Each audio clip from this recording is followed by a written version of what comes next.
Book का page chapter number 13 खोल लेना, अर्थव्यवस्था वाला जो है, ठीक, उद्योग वाला।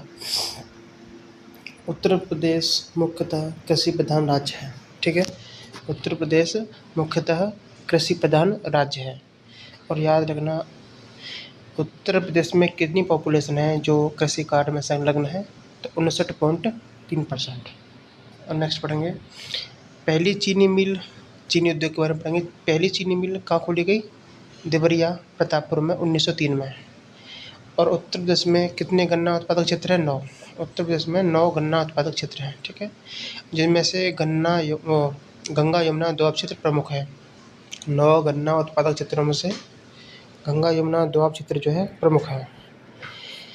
गुड़ के उत्पादन में उत्तर प्रदेश का पहला स्थान है, ठीक है। और गुड़ कहाँ से उत्पादन किया जाता है? अच्छा, गुड़ के उत्पादन में पहला स्थान है उत्तर प्रदेश का।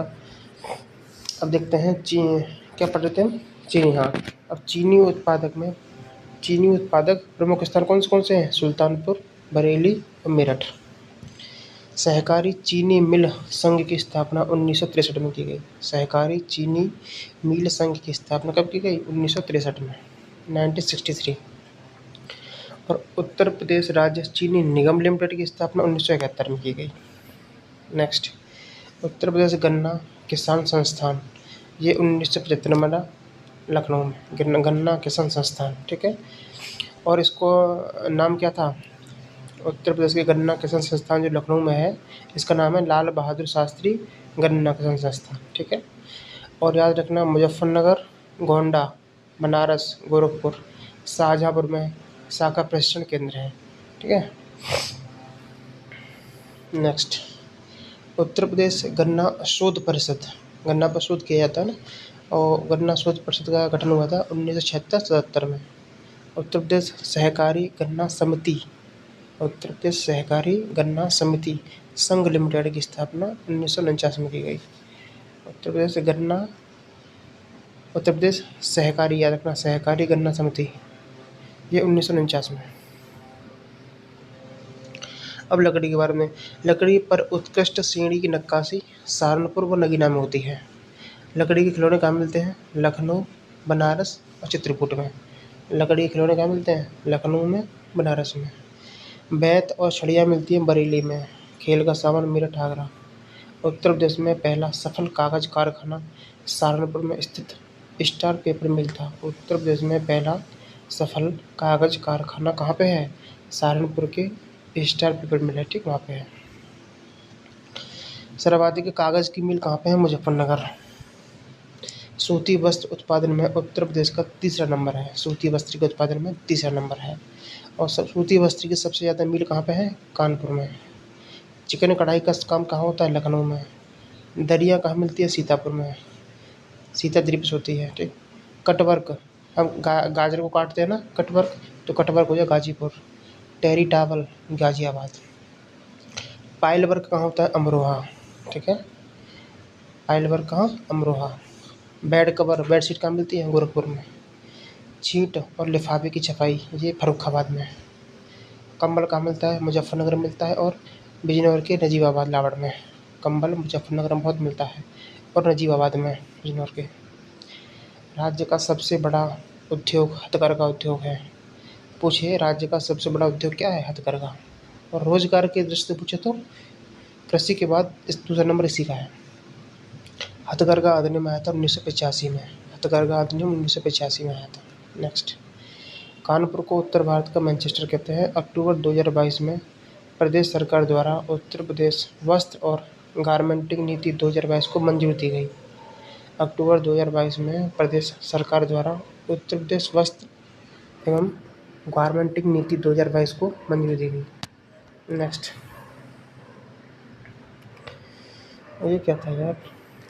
ऊन, हाँ, ऊनी वस्त्र उद्योग देखते हैं। ऊनी वस्त्र उद्योग के कारखाने कहाँ हैं? कानपुर और मिर्ज़ापुर में। पहली ऊनी मिल लाल इमली नाम से कानपुर में है। 1876 में स्थापना की गई इसकी। प्रथम ऊनी मिल लाल इमली नाम से कानपुर में है, 1876, ठीक है। अब हम देखेंगे शहतूत के बारे में, रेशम के बारे में। भारत एकमात्र ऐसा देश है जो दुनिया में सभी 4 प्रकार की रेशम उत्पादन करता है। और कौन सी रेशम है वो, मलबरी शहतूती जिसे बोलते हैं, ठीक। टसर, मूंगा, मूंगा केवल भारत में ही मिलती है। और इरी, क्या लिखा है ये, इरी है, इरी, इरी, ठीक है। ये 4 रेशम पाए जाते हैं भारत में। अब याद रखना भारत में रेशम के प्रमुख केंद्र कहाँ हैं, बनारस, कानपुर, इटावा। उत्तर प्रदेश में सर्वाधिक उत्पादन होता है शहतूती रेशम का, और टसर और एरी का भी होता है। मूंगा, मूंगा सिल्क जो रेशम है, मूंगा रेशम केवल भारत के असम में ही मिलता है। रेशमी साड़ी बनारस में मिलती है, ठीक है। शहतूती रेशम जो है शहतूत की वृक्ष की पत्तियों से मिलता है, बनता है। और टसर रेशम कैसे बनता है, अर्जुन और राजा वृक्ष की पत्तियों से। अर्जुन और राजा, अर्जुन जो है ना, अर्जुन, अर्जुन राजा था है, और टसन में रहता था, टसन में। तो टसर रेशम अर्जुन और राजा वृक्ष की पत्तियों से। इरी, इरी आंडी, इरी आंडी वृक्ष की पत्तियों से मिलता है। मलमल की छटाई का कार्य कहाँ होता है, मथुरा में। 1992 में रीजनल कोऑपरेटिव सेरिकल्चर फेडरेशन का गठन किया गया। 1992 में क्या हुआ था, रीजनल कोऑपरेटिव सेरिकल्चर फेडरेशन का गठन। कांच की चूड़ियाँ फिरोजाबाद में मिलती हैं, सुहागनगरी में, ठीक है। अब हम करेंगे सीमेंट के बारे में। तो सीमेंट के प्रमुख क्षेत्र हैं चुर्क और डल्ला जो सोनभद्र का है, चुनार और कजराट मिर्ज़ापुर का है, ठीक है। दादरी गौतम बुद्ध नगर का है, और अमेठी का जगदीशपुर, कासगंज झांसी और सिकंदराबाद, ये सब सीमेंट के इलाके हैं। सोनभद्र के डल्ला में सीमेंट मिलता है, ठीक है। मिर्ज़ापुर के चुनार और कजराट में सीमेंट मिलता है, और गौतम बुद्ध के दादरी में सीमेंट मिलता है, ठीक है। और अमेठी के जगदीशपुर में सीमेंट मिलता है, खासकर झांसी सिकंदराबाद। इफ़को यूरिया संयंत्र, यूरिया का संयंत्र जो है यूपी के प्रयागराज जिले में स्थापित है। यह भारत का सबसे बड़ा उर्वरक निर्माता है, ठीक है। इफ़को यूरिया संयंत्र का है प्रयागराज में, जिसके पास यूरिया में 19% बाजार हिस्सेदारी है, ठीक है। और जटिल उर्वरकों में यह 29% बाजार हिस्सेदारी है। मेरठ में क्या क्या मिलता है भाई, कैंची, खेल का सामान। कानपुर में चमड़ा उद्योग। बरेली में देसलाई। और रामपुर में क्या मिलता है, चाकू। मोदीनगर में रबड़, उसमें साबुन। और साहिबाबाद और नोएडा में इलेक्ट्रॉनिक उद्योग। खुर्जा में चीनी मिट्टी के बर्तन, और मुरादाबाद में पीतल के बर्तन, ठीक है।